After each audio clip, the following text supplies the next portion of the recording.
Hey everyone. Awesome. Facebook sometimes doesn't show me that people are viewing. So if you are viewing, just say hi.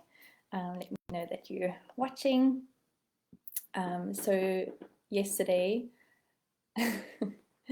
other than or in addition to my beautiful tech savviness, which you can go back and watch if you haven't, we also talked about a perspective shift of seeing stress and emotions as something that is, say hi if you're joining, something that is harmful or something that's bad, something that we need to avoid and push away, to seeing stress and emotions as something that is an asset. And it is an asset in different, or it can be an asset in different ways. Hey Jane.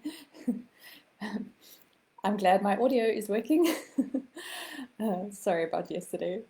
What a mission. Okay, so we looked at that shift, and one of the ways, or let's say a few of the ways that it can be an asset, is that we can see it as something that stimulates growth or change, something that increases our capacity to handle that in the future. But we can also think about stress and emotions as giving us some kind of information. And that's what we touched on yesterday as well. And today I want to go into a little bit more about what kind of information that could be giving us. So if you are joining us, let us know in the comments. As I mentioned yesterday, the more you comment, the more you engage and share in this discussion and kind of share your perspectives or answers to the prompts, each comment will be an entry to win a 90-minute stress audit session. So we'll go into your stresses, your resources, essentially looking at your tank, what's coming out of the tank, what's going into the tank, and then also coaching on an area that you would like to start making shifts in. So engage with it, let's discuss it and support each other through this as well. Okay, awesome. So today's shift, as I said yesterday, every day we'll share kind of a perspective shift, shifting our ideas about something in a particular way, and then also something actionable, some kind of action step, some sort of thing that you can try out at home. So today's perspective shift is about seeing, or going from seeing stress and emotions as very kind of mental activities, things that happen in our brain, to things that happen also in our bodies, right? So they're also physiological, a kind of whole body phenomenon, stress and emotions. It's not just in our minds and in our brains. So that's the shift we're making today. And we'll talk about different things, but today we're going to be focusing on what I'm calling kind of like bottom-up information, right? So if you think about, we can either experience something distressing or think about something distressing, or, you know, for example, someone says something that you interpret to be disrespectful, for example, you'll think that thought, or you'll have that interaction, and then that will produce certain physiological states, certain emotions in your body, right? You might get angry, and you might get sweaty palms, you might have your heart rate increasing, your breathing rates increasing, right? But it can also go the other way. So when we have physiological shifts, one of the more kind of obvious or accessible examples is when we consume caffeine, right? So if you think of caffeine's effects physiologically, right, we're having that same effect. We're kind of getting those sweaty palms, we having a higher heart rate, unless you know, totally not responsive to caffeine at all. But in theory, someone who's not used to caffeine, higher heart rate, higher breathing. And then because of that physiological state, our brain then tries to make meaning out of that. So the idea of neuroception means that our brain, or our nervous system, is constantly scanning for threats. And those threats can be external, they can be in our environment that we perceive something is threatening, they can be with another person, so kind of interpersonal effects on your biology. And then it can also be internal, so a threat that your nervous system is perceiving internally, and that it can respond to. So in that physiological response that we have to caffeine, your brain will then perceive, okay, there's some kind of threat because we have this physiological response, and then it will make meaning out of that. And sometimes we're very aware, okay, that's just the caffeine. But often it's so kind of subtle, and yeah, we're not sort of specifically relating it back to something like that. And we can very often explain it in very sort of complex ways, right? Like, okay, it's because, you know, this person said something to me, or it's because I'm not happy here, or whatever the case is. Our brain, and it's a very quick process, our brain immediately tries to make some sort of meaning out of it, right? Our general state is to make stories and meaning out of things that happen. And again, I'm not saying that everything is just a story and it's just fake and it's in your body, or that's not what I'm saying at all. I'm just differentiating between things that originate more in our brain, and then the effect is physiological and more in the body. And then more kind of bottom up, where it originates more physiologically, and then we register that in our brain and we try and interpret it and make meaning out of it. And obviously this is quite a sort of oversimplification. Usually it's not really separate at all. It's kind of everything at once, and it's happening so quickly. Okay, so we will be talking later in the week about the more like top-down aspects of it. But like I said, today we're going to be focusing on like the bottom up, the physiological and bodily reactions, and then our brain making sense of that. So if you think about like general nervous system regulation, right? I'd like to know as well from you guys, do you generally feel like you're kind of, if I had to say, you know, you're stuck on like up, like maybe you're quite edgy and stressed and anxious, maybe that's kind of more your default state? Or are you more towards stuck on like down? So you might be, you know, more towards not necessarily depression, but, you know, that sort of thing, more like low moods, feeling quite immobilized, feeling like you don't really have the motivation or the kind of go juice to do things. Do you feel like you're more kind of stuck on that up switch or more on the down switch?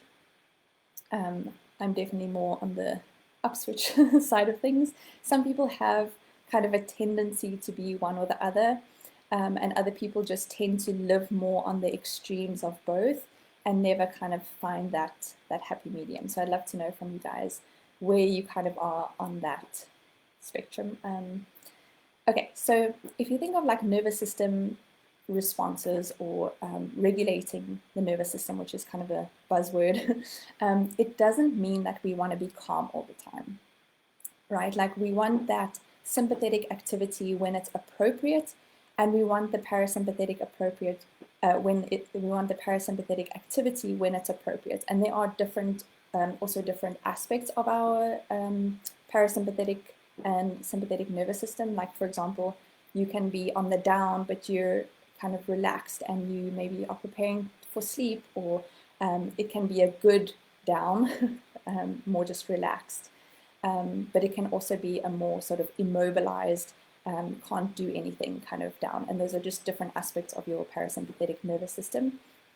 But just in general, right, we don't want to be just always happy or always calm or always energized. We want almost like that flexibility. We want our nervous system to be able to react appropriately, and to be on when we need it to, and to be off when we need it to, right? On when we need to, go for it. We need to mobilize our resources. We need to meet a threat or meet a demand, right? We need that sympathetic nervous system response. And then we need, when we are relaxing or when we are about to sleep, we need to have that parasympathetic activated, right?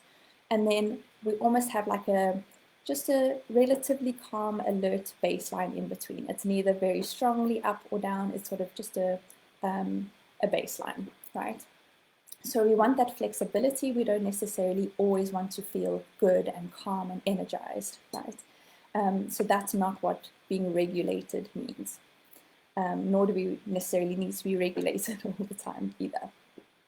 Okay, so that sort of stuck up or down is sort of stuck more towards the parasympathetic or stuck more towards a certain aspect of the parasympathetic nervous system.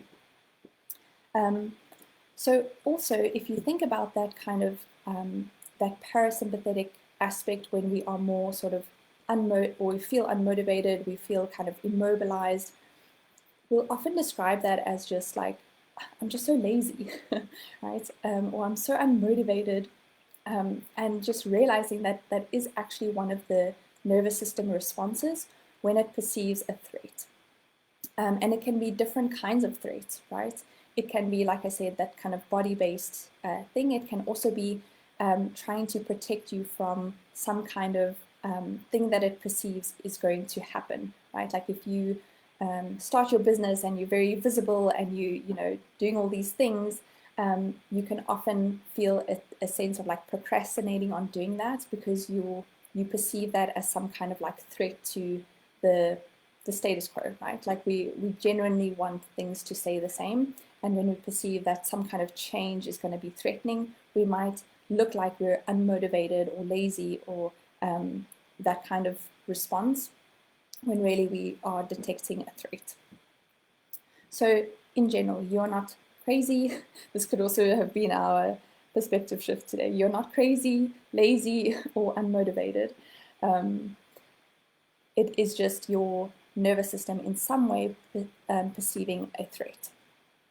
Okay, so in general, so we need to be showing our body and brain that we are safe. If it is perceiving some kind of threat, we need to show it that it's safe. And again, we can show that it's safe with top-down approaches, which we'll get into. But because we're talking now more about bottom-up approaches, we'll talk about that. So this is from Ellen Vora. She's, I think, she calls herself like an integrative psychiatrist. And then also Britt Frank, she's a psychologist and author. Well, they're both authors, I guess, because this is from their books. You're welcome to reach out to me if you want the names of the books and details and stuff like that. But it's sort of this idea of when we are, like when you're driving and your check engine light comes on, right? You don't ask yourself, like, how can I get this check engine light to turn off? You ask, what is going on with the engine, right? And it's a similar thing when we have sort of alerts coming up in the form of stress or emotions. We can look at it as, what is this trying to tell me? And that's the sort of aspect of information that we were talking about yesterday, that it can be an asset because it can give us some kind of information. And one of the types of information, so Ellen Vora calls this true versus false anxiety, and there's a similar concept with moods, but it's a similar idea, right? It doesn't mean that false is necessarily, or isn't, it doesn't mean that false anxiety or false moods are less distressing or less uncomfortable. But the reason she differentiates it is that kind of top-down versus bottom-up approach. So true anxiety, in her definition, is more like it's alerting you to some kind of more existential thing, right? Either you're not living in alignment with your values, or you need to go a different path, or you're not prioritizing some aspect of your life that you actually think is really important, but you're not living that out. That kind of more kind of deeper and more existential kind of anxiety. And it's the same thing with any kind of mood. And then false meaning like it is more physiological, right? So this can be different things. It can be our diet, right? What kind of nutritional stuff, what kind of nutrition we have. So it can be that aspect. It can be movement or exercise. It can be how much we're kind of honoring our natural biological rhythms, our circadian rhythms, right? Are you ever seeing sunshine in the morning? Are you seeing the sun at that angle in the evening?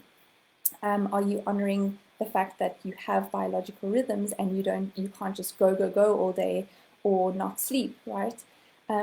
Again, with the like caffeine example, we know that when we are, for example, lacking sleep, we tend to be more irritable. We tend to have more kind of sympathetic overdrive. We can have sometimes that other state of parasympathetic when we have not enough sleep, right? So these are all things that physiologically changes something, and then we interpret that to mean a certain thing, right? Like if you have some altercation with someone, but you're irritable because you didn't have a lot of sleep, you can see that person as more annoying or more frustrating, or the situation seems much bigger because you don't have that emotional kind of tolerance for that thing because you're lacking sleep. Again, this is not that all emotions come from this and that it's all kind of like, oh, it's just because you didn't sleep last night. That's also a very frustrating thing that people do. But it's just to be acknowledged that this is one of the aspects that we can look at, right? And often this is a good place to start because it can kind of rule out the more lifestyle-based things. And then if our anxiety and our stress is still there, then we can look a little bit further. So yeah, things like nutrition, sleep, circadian rhythm, things like trauma. So again, another like buzzword these days. But trauma doesn't necessarily mean something massive, something really that everyone could like look at and say, yes, that's a very traumatic event, right? Some people do have that. They call that big T trauma, like real huge events that happen in your life. But they talk about like little T trauma as more like when your nervous system is completely overwhelmed by something. So you just didn't have the resources to cope with that thing in the way that you needed to. So you can almost think of it as like brain indigestion, right? It was just too much, too soon, or too little when you needed more. So this can all be ways in which a physiological response can almost be either created by, for example, caffeine or not enough sleep or that kind of thing, or it's in some sense stored. And that's what happens with small or big trauma, right? We almost have these physiological reactions that get stored.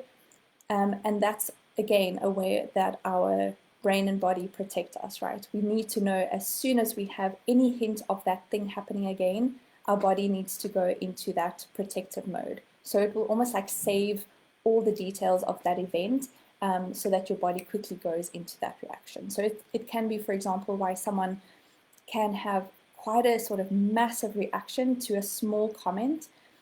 It's because their brain is relating that back to something that they perceive as extremely threatening versus just the content of what was said. So these are all just ways that can be affected, and it's also a way we can look at to start addressing this, right? We can start to look at, like I said, we can almost rule this out first. We can start to look at more lifestyle-based things, right?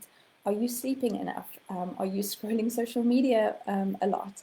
One of the things that I've really started doing is just being more aware of how I feel after I've been on social media.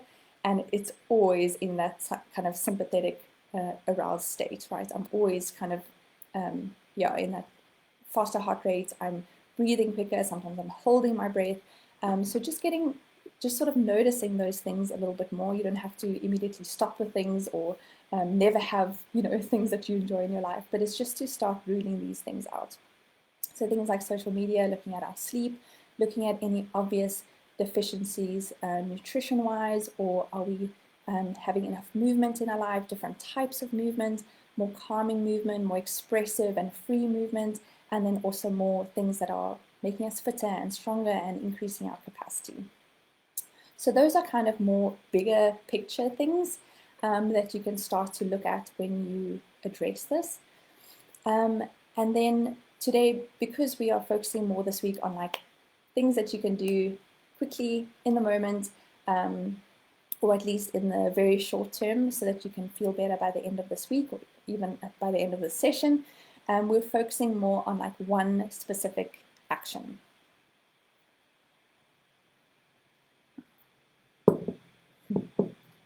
I'd love to know as well in the comments if there's anything lifestyle-wise, before we get into the action step, lifestyle-wise that you feel like ooh, this might be an area where this might be physiologically making me more into that sort of in that threat state, whether that's more sympathetic or the other aspect of parasympathetic, but some sort of way that you're not feeling good, that you think it might have at least some aspect in your lifestyle, right? And again, there's not like the whole picture. Sometimes it's both, right? Sometimes it's bottom up and top down. It can be both at the same time, right? But now we're just looking at that aspect of it. And can you find any places where that may be contributing to it? Another one is, there's actually something that I've been more exposed to recently, because I was diagnosed at the age of 33 with a tongue tie, and just your breathing patterns and airway problems, how that can physiologically make you more towards that sympathetic dominant state. So things like that can also be part of that. So the quick shift, the action step that we're going to be talking about today, is called the physiological sigh. And you may have heard of this, especially if you listen to Andrew Huberman. It was actually researched in the 1930s, but Huberman actually popularized it in the recent years again, which is really awesome. And he also researched it further as well. So they compared it to things like mindfulness meditation and box breathing. And they found that the physiological sigh was the most effective and quickest way to get someone to feel calmer and to have physiologically the stress response decrease. You can do the other ones as well. So like mindfulness meditation literally just means that you are being mindful, aware of your environment, right? So you can think of like widening your view so that you're taking in the periphery as well. That immediately causes a decrease in the stress response, because if you think of stress, you need to zone in, you need to focus, you need to go towards this one thing. And our brain kind of follows our visual cues as well. So when we visually open up, we kind of take in the whole space, we naturally relax a little bit more. And then just being aware of sounds, of feelings in your body, of your breathing, right? You're just becoming aware of everything, and it just increases that kind of parasympathetic response, or that healthy parasympathetic response. So you can do that. You can do box breathing. That's when you breathe like an equal number in, so like 3 breaths in, or 3 counts in, sorry, and then hold for 3, and then breathe out for 3, and then hold for 3 again, and you keep going through that. It doesn't matter too much how many counts you're doing. It's just that it's equal, and that's why it's called the box breathing. There are so many different types of breathing patterns, so many different ways that you can address this. But because the physiological sigh is quick, you can do it in practice, no one's going to notice. You can do it between patients as well. It's quick and it's the most effective as well. So the physiological sigh, essentially the deeper breathing, the kind of like more from your diaphragm breathing, activates your parasympathetic nervous system, but it also, the way that you breathe expands the alveoli a little bit more. So if they are a little bit collapsed, they will be expanded as much as possible, so that you also are offloading more carbon dioxide through doing this. So you take a breath in, quite deep and long, and then at the top you just do an extra like little sip of air, and then you do a really long exhale.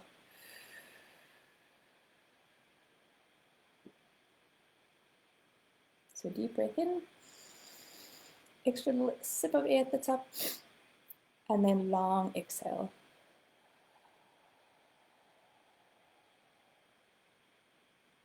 Every time you just lengthen your exhale, you're already getting that parasympathetic response, but this just increases that, that kind of double inhale just increases how much carbon dioxide you can offload during that exhale.